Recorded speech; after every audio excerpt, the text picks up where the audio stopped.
मैं डॉक्टर भामा अग्रवाल आपके अपने यूट्यूब चैनल पर आपका स्वागत करती हूँ, अभिनंदन करती हूँ।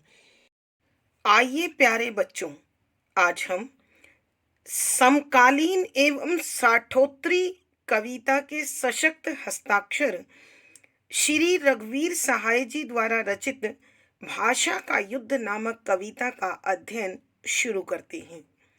यह उनकी एक बहुचर्चित और प्रसिद्ध कविता है। इस कविता के माध्यम से कवि ने हमें यह समझाने की कोशिश की है कि जब भी हम अपने हित अथवा अधिकार के लिए लड़ाई लड़ते हैं, तो हमें अपनी सीमाओं का, अपनी आवश्यकताओं का और अपने विषय का पूर्ण ज्ञान और उसका अधिकार होना चाहिए। यहाँ भाषा का युद्ध नामक इस कविता में जो भाषा की लड़ाई अथवा संघर्ष दिखाया गया है, वो वास्तव में मालिक और हमारे बीच का वर्ग संघर्ष है। यहाँ कवि समझाना चाहते हैं कि जब भी हम भाषा की लड़ाई लड़ते हैं, हम सर्वप्रथम यह समझें कि जिसके लिए लड़ाई लड़ रहे हैं, जिनके लिए लड़ाई लड़ रहे हैं, हम उनसे कितना दूर चले जा रहे हैं, क्योंकि भाषा की लड़ाई आज तक किसी को भी निकट नहीं ला पाई है। कहने का अभिप्राय यह है कि भाषा की लड़ाई वास्तविक लड़ाई नहीं होती, क्योंकि हम मालिक की और मालिक हमारी दोनों एक दूसरे की भाषा को बोल सकते हैं, समझ सकते हैं और उस भाषा में अच्छी प्रकार से व्यवहार भी कर सकते हैं। और जब हम दोनों पर अधिकार रखते हैं, तो फिर उसमें कैसी लड़ाई, अर्थात उस लड़ाई का कोई अर्थ नहीं बचता है। जब भी हम अपने भाषा के लिए संघर्ष करें, तो हम सर्वप्रथम यह सुनिश्चित करें कि हम केवल अपनी ही भाषा में बात करें, अपनी ही भाषा के विकास की बात करें, अपनी ही भाषा के हित की बात करें। दूसरे शब्दों में यह कहा जा सकता है कि जब हम दूसरे की भाषा का प्रयोग कर रहे हैं, तो अपनी भाषा के हक पर पूर्ण रूप से स्थिर नहीं रह सकते। उदाहरण के रूप में मैं एक छोटा सा तथ्य आपके समक्ष रखना चाहती हूँ। जैसे हम भारत में रहने वाले हैं और हमारी भाषा हिंदी है, जबकि हम अंग्रेजी में व्यवहार करना सरल, सहज और सभ्यता का प्रतीक मानते हैं। तो हिंदी के विकास की बात यदि हम अंग्रेजी में करें, तो उस विकास की बात का कोई अर्थ नहीं बचता है। यहाँ कवि ने भी एक प्रमाण देने की कोशिश की है कि जिस प्रकार गुस्सा करना अभिव्यक्ति संकेतों से ही मिल जाती है, कि जिस व्यक्ति को गुस्सा आता है या गुस्सा आया हुआ है, उस व्यक्ति के चेहरे के हाव भाव, शारीरिक क्रियाकलाप यह सिद्ध कर देते हैं कि वह क्रोध में है। उसे यह बताने की आवश्यकता नहीं पड़ती कि वो क्रोधित है। तो यहाँ कवि यही समझाने की कोशिश कर रहे हैं कि भाषा की लड़ाई को लड़ने से पहले हम यह सुनिश्चित कर लें कि आखिर हम किसके लिए लड़ाई लड़ रहे हैं और उस लड़ाई से किसको लाभ मिल रहा है, और हम स्वयं अपने आप तक, अपने अधिकार तक, अपने विषय तक केंद्रित हैं अथवा नहीं है। जीत का पहला सूत्र है कि हम अपने स्थान पर, विषय पर स्थिर रहें, और वह स्थिरता हमें जीत दिलाती है। अर्थात कवि के कहने का भाव यह है कि जब भी हम किसी भी तथ्य के लिए संघर्ष कर रहे हों, तो उस संघर्ष में भटकाव और बिखराव नहीं होना चाहिए। जब भी मनुष्य भटकता है, तो उसके लक्ष्य भी और उसके संघर्ष भी भटक जाते हैं। आइए बच्चों, भाषा के युद्ध नामक इस कविता में कवि हमें क्या समझाना चाहते हैं, अब हम उसका अध्ययन आरंभ करते हैं। पद संख्या 1। अब हम भाषा के लिए लड़ने के वक्त यह देख लें कि हम उससे कितनी दूर जा पड़े हैं। जिनके लिए हम लड़ते हैं, उनको हमको भाषा की लड़ाई पास नहीं लाई। क्या कोई इसलिए कि वह झूठी लड़ाई थी? नहीं, बल्कि इसलिए कि हम उनके शत्रु थे। प्रसंग प्रस्तुत पद हमारी हिंदी की पाठ्य पुस्तक समकालीन हिंदी कविता में संकलित साठोत्री हिंदी कविता के सशक्त हस्ताक्षर श्री रघुवीर सहाय जी द्वारा रचित कविता भाषा का युद्ध से लिया गया है। संदर्भ: इस कविता के माध्यम से कविवर भाषा के संघर्ष का वर्णन कर रहे हैं और बता रहे हैं एक संघर्षरत योद्धा को अपने पक्ष पर स्थिर रहने का संदेश देते हुए लिखते हैं कि व्याख्या शब्दों के अर्थ आवश्यकता के अनुसार। अब हम भाषा के लिए लड़ने के वक्त यह देख लें कि हम उससे कितनी दूर जा पड़े हैं। यहाँ कविवर रघुवीर सहाय जी भाषा के लिए संघर्ष करने वालों को संदेश दे रहे हैं कि जब भी हम भाषा के विकास के लिए संघर्ष करते हैं, अपनी अपनी भाषा की लड़ाई लड़ते हैं, तो उस समय हमें यह अवश्य जांच लेना चाहिए, यह अवश्य परख लेना चाहिए कि जिस भाषा के लिए हम संघर्ष कर रहे हैं, जिनकी भाषा के लिए हम संघर्ष कर रहे हैं, हम उसके कितना निकट हैं, हम उस पर कितना अधिकार रख रहे हैं, हम उसको कितना अधिक समझ रहे हैं। प्राय यह देखने में आता है कि हम जिसके लिए संघर्ष करते हैं, हम जिनके लिए संघर्ष करते हैं, धीरे धीरे करके उनसे दूर होते चले जाते हैं। अर्थात हम अपने वास्तविक लक्ष्य से भटककर उससे काफी आगे निकल जाते हैं। जिनके लिए हम लड़ते हैं, उनको हमको भाषा की लड़ाई पास नहीं लाई। यहाँ कवि इस तथ्य को भी समझाने की कोशिश कर रहे हैं, जिनके लिए हम लड़ते हैं, अर्थात जिस भाषा का युद्ध कर रहे हैं, जिस भाषाई लोगों के विकास की बात कर रहे हैं, जिनके लिए संघर्ष हो रहा है, क्या हमें एक दूसरे के निकट यह भाषा की लड़ाई लाई है? अर्थात कवि कहना चाहते हैं कि कभी भी लड़ाई किसी को पास नहीं लाती है। लड़ाई फासले बढ़ाती है, दूरियां बढ़ाती है, शत्रुता बढ़ाती है, क्योंकि यह लड़ाई वास्तव में किसी विशेष अर्थ में, किसी सच्चे अर्थ में लड़ाई नहीं होती है। यह केवल एक वर्ग संघर्ष होता है जो अपने हित के लिए किया जाता है। क्या कोई इसलिए कि वह झूठी लड़ाई थी? अर्थात कवि के कहने का अभिप्राय यह है कि यह नहीं कहा जा सकता कि ये जो भाषा की लड़ाई लड़ी जा रही है, यह झूठ है, मिथ्या है। नहीं, बल्कि यह लड़ाई हम जिससे लड़ रहे हैं, जिनके लिए लड़ रहे हैं, हम उनके अनावश्यक रूप से शत्रु बन जाते हैं।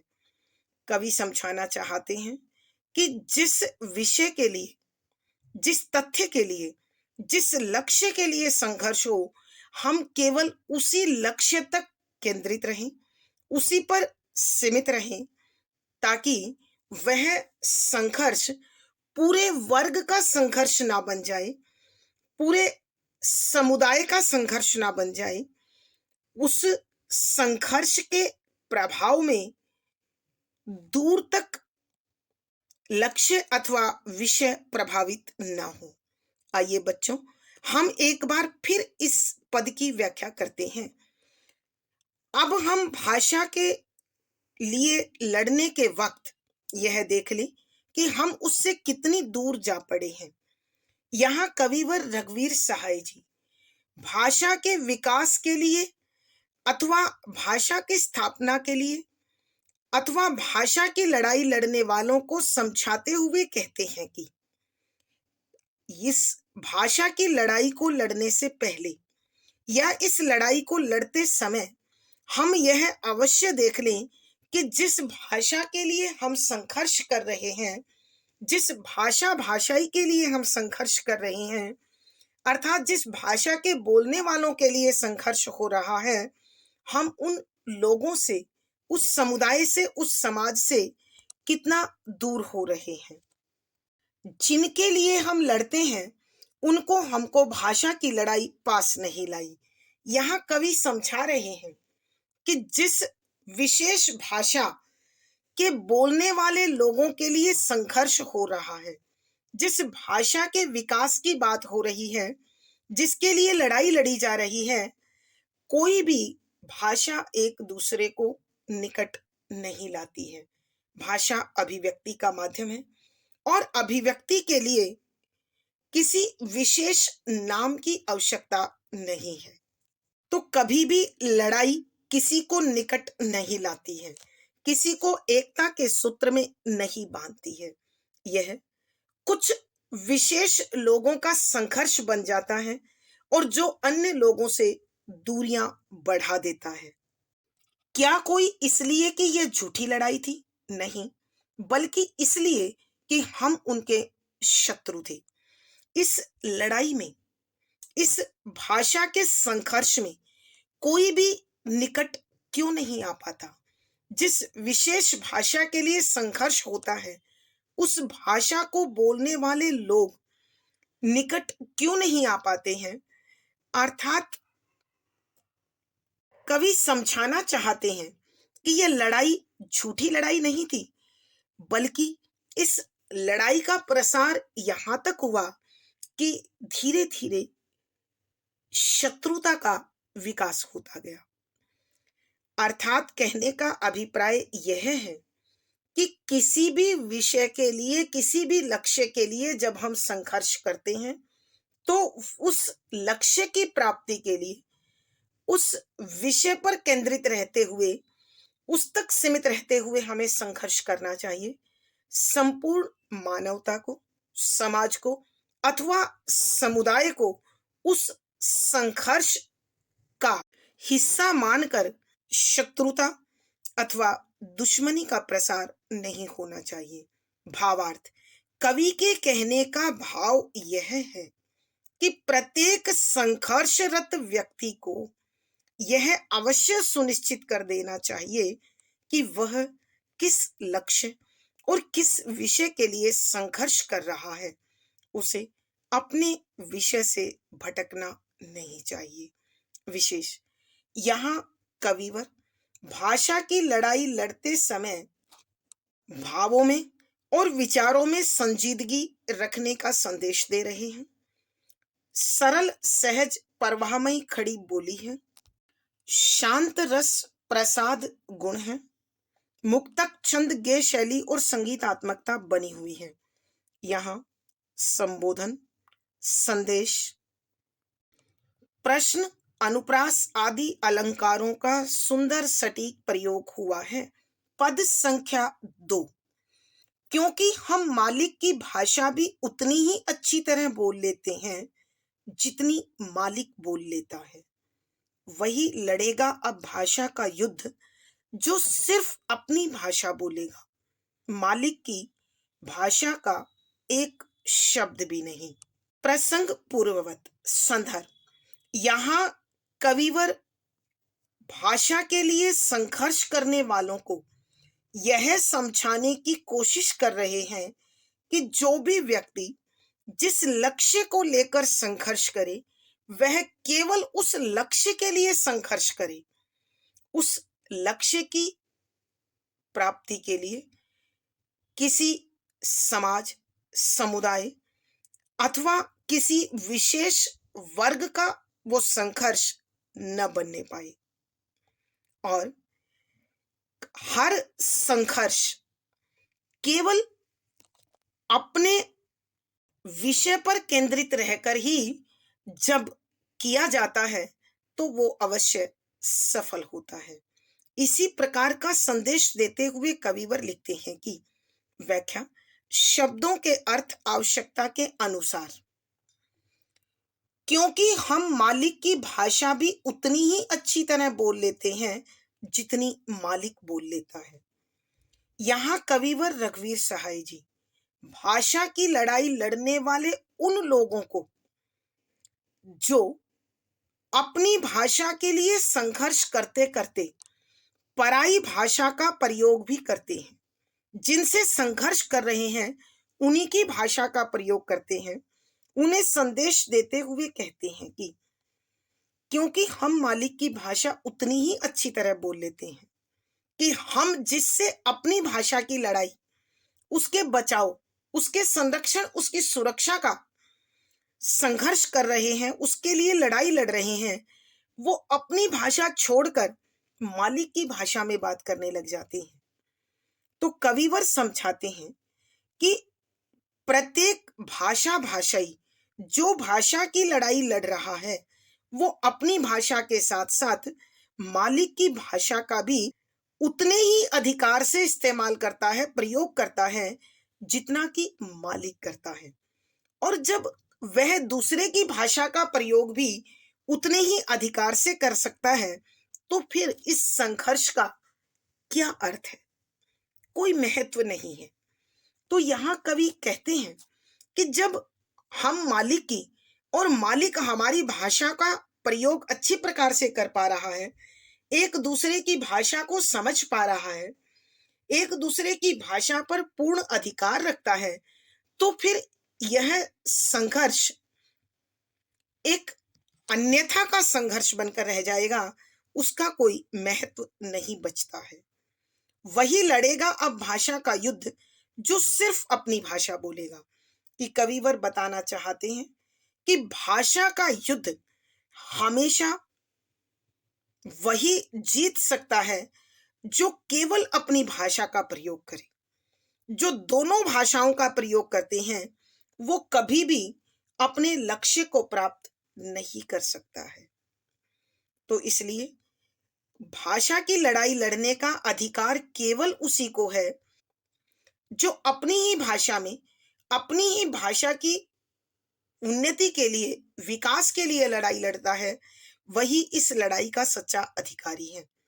उसे यह अवश्य ध्यान रखना चाहिए कि वह इस लड़ाई को लड़ते हुए मालिक की भाषा का कोई शब्द प्रयोग नहीं करेगा। और यदि वो ऐसा करता है तो उसे अपने लक्ष्य की प्राप्ति नहीं हो पाएगी।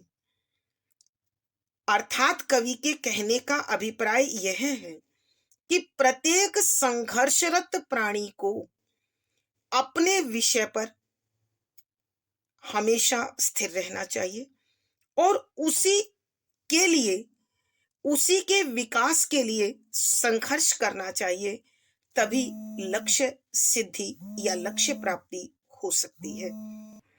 आइए बच्चों, हम एक बार फिर इस पद की व्याख्या करते हैं। क्योंकि हम मालिक की भाषा भी उतनी ही अच्छी तरह बोल लेते हैं जितनी मालिक बोल लेता है।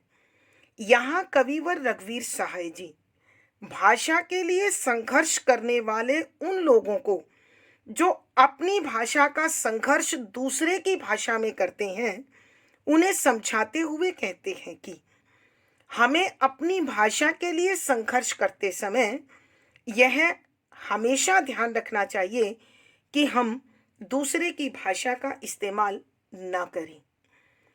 क्योंकि हम मालिक की भाषा भी उतनी ही अच्छी तरह बोल लेते हैं जितनी मालिक बोल लेता है।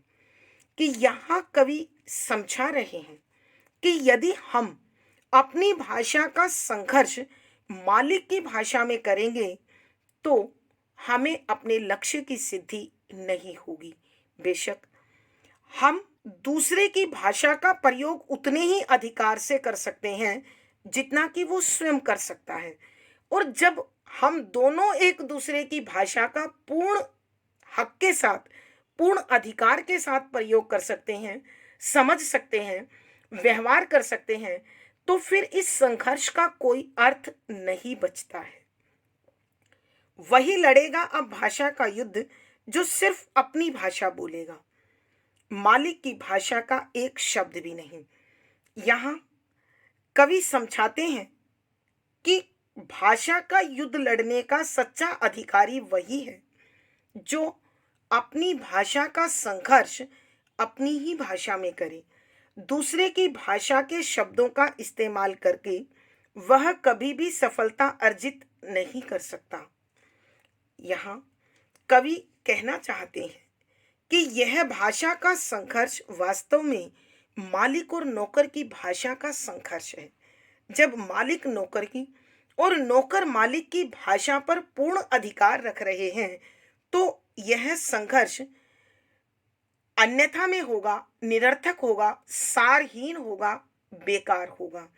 इसलिए हर संघर्ष करने वाले को यह हमेशा सुनिश्चित कर लेना चाहिए, यह अच्छी प्रकार से समझ लेना चाहिए, जान लेना चाहिए कि जब भी हम कोई संघर्ष जीतना चाहते हैं, उसमें सफलता प्राप्त करना चाहते हैं, तो केवल अपने विषय पर, अपने लक्ष्य पर केंद्रित रहकर अपनी ही सीमाओं में रहते हुए, मर्यादा में रहते हुए हमें संघर्ष करना चाहिए, तभी हमें सफलता प्राप्त हो सकती है। भावार्थ, कवि के कहने का भाव यह है कि प्रत्येक संघर्षकर्ता को यह हमेशा ध्यान में रखना चाहिए कि वह किस तथ्य के लिए, किस लक्ष्य के लिए संघर्ष कर रहा है और उस लक्ष्य की प्राप्ति के लिए उसकी सीमाएं, उसका अधिकार कितना है। विशेष यहाँ कवि ने भाषा की लड़ाई लड़ते समय केवल अपनी ही भाषा में लड़ने का संदेश दिया है। सरल, सहज, परवाहमयी खड़ी बोली है, शांत रस प्रसाद गुण है, मुक्तक छंद गे शैली और संगीतात्मकता बनी हुई है। यहाँ कवि की तार्किक शक्ति देखते ही बनती है। यहाँ अनुप्रास, संदेश आदि अलंकारों का सुंदर सटीक प्रयोग हुआ है। पद संख्या 3, चाहे वह शास्त्रार्थ ना करे जीतेगा, बल्कि शास्त्रार्थ वह नहीं करेगा। वह क्या करेगा? अपने गूंगे गुस्से को वह कैसे कहेगा? तुमको शक है? गुस्सा करना ही गुस्से की एक अभिव्यक्ति जानते हो तुम। वह और खोज रहा है, तुम जानते नहीं। प्रसंग पूर्ववत संदर्भ, यहाँ कवि रघुवीर सहाय जी भाषा के लिए संघर्ष करने वालों को संदेश देते हुए कहते हैं कि जो अपनी भाषा की लड़ाई अपनी ही भाषा में लड़ता है वही वास्तव में इस संघर्ष को जीत सकता है। वह अपनी भाषा की लड़ाई जब दूसरे की भाषा में करेगा तो उसे जीत हासिल नहीं हो सकती। ठीक उसी प्रकार जैसे स्वतंत्रता से पूर्व अंग्रेजी भाषा का जो प्रचार प्रसार हुआ, हमने अपनी हिंदी के विकास के लिए अंग्रेजी भाषा से अपनी लड़ाई अंग्रेजी भाषा में लड़ी। परिणाम स्वरूप आज भी हिंदी अपने वर्चस्व के लिए, अपने अस्तित्व के लिए संघर्ष कर रही है। तो यहाँ कविवर भाषा के लिए संघर्ष करने वालों को संदेश देते हुए लिखते हैं कि व्याख्या, शब्दों के अर्थ आवश्यकता के अनुसार चाहे वह शास्त्रार्थ न करे जीतेगा। कि यहाँ कविवर रघुवीर सहाय जी भाषा की लड़ाई लड़ने वाले व्यक्ति को समझाते हुए कहते हैं कि जब तुम अपनी भाषा के लिए लड़ाई लड़ो तो केवल अपनी ही भाषा में लड़ो। यदि तुम मालिक की अथवा दूसरे की भाषा का प्रयोग करोगे तो तुम्हारी लड़ाई संदेह में आ जाएगी, तुम्हारी लड़ाई अपने लक्ष्य से भटक जाएगी। कहने का अभिप्राय यह है कि जब हम अपनी भाषा के लिए संघर्ष करें तो अपनी ही भाषा में करें और दूसरे की भाषा का इस्तेमाल ना करें। इसीलिए कवि समझाते हैं, चाहे वह शास्त्रार्थ न करे जीतेगा। शास्त्रार्थ अर्थात तर्क वितर्क, वाद विवाद। कि जो अपनी भाषा के लिए संघर्ष करने वाला व्यक्ति अपने लक्ष्य पर केंद्रित रहेगा, अपनी भाषा तक सीमित रहेगा, वो बेशक दूसरे की भाषा से वाद विवाद न करे, उससे तर्क वितर्क न करे, तो भी उसे जीत हासिल होगी। क्योंकि प्रत्येक व्यक्ति को अपने विषय पर पूर्ण अधिकार और उसका पूर्ण ज्ञान होना चाहिए और यह पूर्ण ज्ञान ही, यह पूर्णता ही उसकी जीत को सुनिश्चित करती है। बल्कि शास्त्रार्थ वह नहीं करेगा, कि उसे शास्त्रार्थ करने की जरूरत ही नहीं है, उसे वाद विवाद करने की आवश्यकता ही नहीं है। क्योंकि वह अपनी बात अत्यंत सशक्त तरीके से, बड़ी प्रबलता से, बड़ी निडरता से रख सकता है। उसे अन्य विषयों पर चर्चा करने की आवश्यकता ही नहीं है। वह क्या करेगा, अपने गूंगे गुस्से को वह कैसे कहेगा। कि यहाँ कवि अब उदाहरण देकर समझा रहे हैं कि जो आक्रोश अपनी भाषा के हित में उसके अंदर आएगा वह दूसरे को कैसे समझाएगा, दूसरा उसे कैसे समझ पाएगा यदि उसकी भाषा में बात नहीं की जाएगी। तो कवि बताते हैं कि जिस प्रकार गुस्सा जिस व्यक्ति को आता है, उसकी शारीरिक क्रियाएं, उसके चेहरे के हाव भाव, उसकी अभिव्यक्ति अपने आप दे देते हैं। क्रोधित व्यक्ति को अपने मुंह से बोलकर यह कहने की आवश्यकता नहीं पड़ती कि वह क्रोध में है। इसी प्रकार जब अपनी भाषा के लिए संघर्ष करने वाला व्यक्ति सशक्त तरीके से अपनी बात रखता है तो निश्चित तौर से सामने वाला उस तथ्य को समझता है। अतः व्यक्ति विशेष को अपने संघर्ष के लिए अपने लक्ष्य और अपने अधिकार क्षेत्र का अवश्य ज्ञान रखना चाहिए। आइए बच्चों, हम एक बार फिर इस पद की व्याख्या करते हैं। यहाँ कविवर रघुवीर सहाय जी भाषा की लड़ाई लड़ने वाले लोगों को संदेश देते हुए कहते हैं कि जो अपनी भाषा के लिए संघर्ष कर रहा है वह केवल अपनी भाषा में संघर्ष करे, अपनी भाषा के लिए संघर्ष करे। उस संघर्ष में दूसरे पक्ष की भाषा का इस्तेमाल उसके संघर्ष को कमजोर बना देता है, उसके संघर्ष को भटका देता है। अतः उसे अपने क्षेत्र का हमेशा ध्यान रहना चाहिए, चाहे वह शास्त्रार्थ न करे जीतेगा। कि अगर अपनी भाषा की लड़ाई लड़ने वाला व्यक्ति केवल अपनी भाषा में व्यवहार करेगा, अपने भाषा में अपनी बात रखेगा, तो उसे अवश्य सफलता मिलेगी।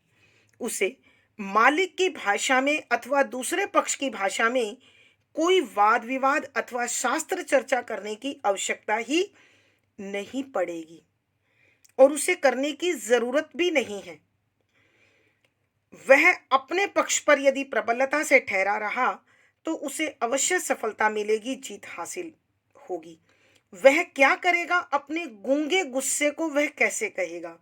कि अब कवि स्वयं प्रश्न करता है कि यदि वह अपनी बात मालिक को समझाने के लिए उसकी भाषा का इस्तेमाल नहीं करेगा, तो भला अपनी बात उसे कैसे समझाएगा। इसके लिए कवि उदाहरण देते हुए कहते हैं, तुमको शक है कि तुम्हें यह संदेह है कि यदि वह मालिक की भाषा में बात नहीं करेगा तो मालिक उसकी बात को नहीं समझेगा। यह शक निरर्थक है, क्योंकि गुस्सा करना ही गुस्से की एक अभिव्यक्ति। जानते हो कि तुम ये बहुत अच्छी तरह से जानते हो, जो व्यक्ति क्रोध में है, जो गुस्से में है, उसके चेहरे का हाव भाव, उसकी शारीरिक क्रियाएं ही उसके गुस्से की अभिव्यक्ति दे देती हैं। अर्थात क्रोधित व्यक्ति क्रोध में है, यह उसे मुंह से बोल के बताने की आवश्यकता नहीं है। वह दिख जाता है, प्रकट हो जाता है। वह और खोज रहा है, तुम जानते नहीं कि तुम अपने विषय से भटककर उसे अपनी भटकाव का एक अन्य विषय दे देते हो। अतः तुम्हें यह भली प्रकार से समझ लेना चाहिए, अच्छी प्रकार से जान लेना चाहिए कि अपनी भाषा की लड़ाई लड़ते समय तुम केवल उसे अपनी भाषा में लड़ो, उसे दूसरे पक्ष की भाषा में नहीं। भावार्थ, कवि के कहने का भाव यह है कि जिस प्रकार गुस्सा मनुष्य को अपनी अभिव्यक्ति बिना बोले दे देता है, ठीक उसी प्रकार भाषा की लड़ाई लड़ने वाला भी जब अपनी बात को प्रबलता के साथ अपनी भाषा में रखेगा, तो निश्चित रूप से प्रतिपक्ष को अधिकारों की और बातों की सशक्तता का एहसास हो जाएगा। विशेष यहाँ कविवर भाषा की लड़ाई लड़ने वालों को अपनी भाषा पर और लक्ष्य पर स्थिर रहने का संदेश देते हैं। सरल सहज परवाहमयी खड़ी बोली है, शांत रस प्रसाद गुण है, मुक्तक छंद गे शैली और संगीतात्मकता बनी हुई है। कवि की तर्कशीलता देखते ही बनती है। यहाँ अनुप्रास, प्रश्न, उदाहरण आदि अलंकारों का सुंदर सटीक प्रयोग हुआ है।